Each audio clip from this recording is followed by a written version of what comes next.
Hello Virgo, thank you for joining me for your weekly forecast for week commencing the 10th of July.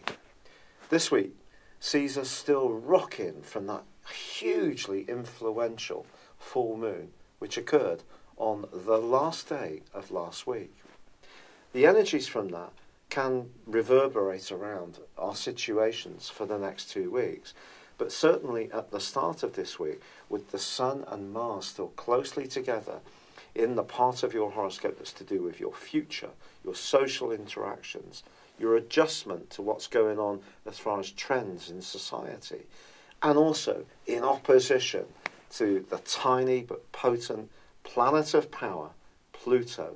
Well, I do feel that especially through to midweek, things can continue to be highly charged. But what are the issues as far as you're concerned?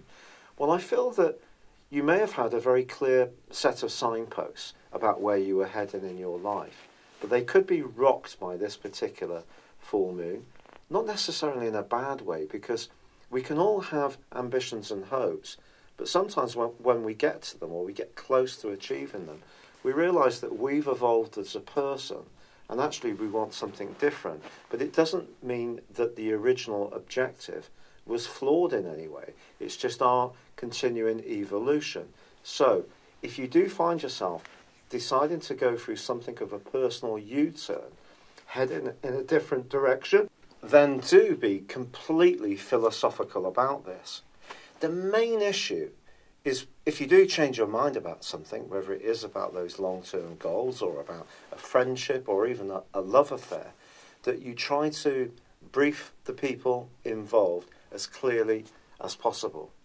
Now, Venus, the planet of love, is giving you a fantastic level of support in order to do precisely that.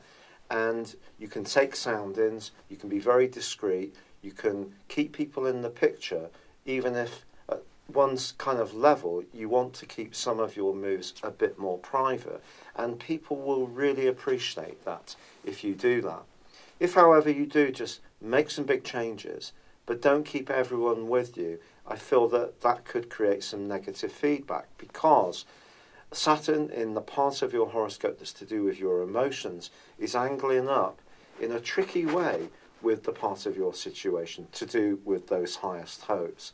And some of those highest hopes may be a bit idealistic and not necessarily being informed by the basic emotional considerations or anything to do with security. So you could have some big ideas, and someone close to you may actually see that there are some flaws in what you plan, and they may try to give you some kind of steer on those, which you could be resistant to, but try not to be. Because any discrete words that you get this week or information, anything you research or read, which gives you greater insight, can be hugely valuable to this big decision that you may decide to make.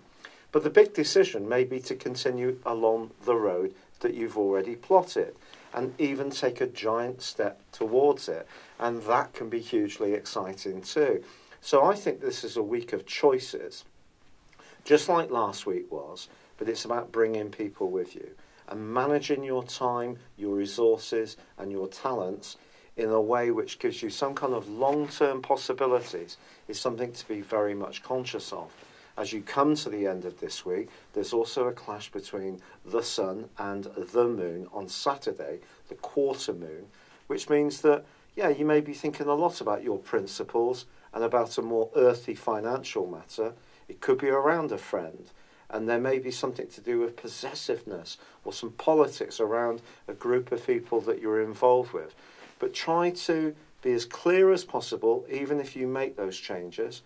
And by keeping people in the picture, they will be all the more supportive, even if you're suddenly changing, moving in a different way.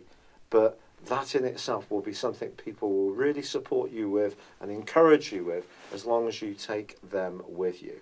It's been a real pleasure being with you. Thank you for joining me. Good luck. And goodbye for now. Hello, thank you so much for watching my video. I'd love you to join me at my Horoscope Ace app. You can find this at www.horoscope-ace.com. You can use it through Android, iOS, Apple or Facebook. Check out your ascendant or your moon sign or download your free birth chart. There's all your favourite videos, plus there are daily, weekly, monthly and yearly horoscopes for general, love, Chinese and Indian astrology. If your passion is tarot, there's my brilliant 3-card money or love tarot readings too. And it's all there at www.horoscope-ace.com. Thank you.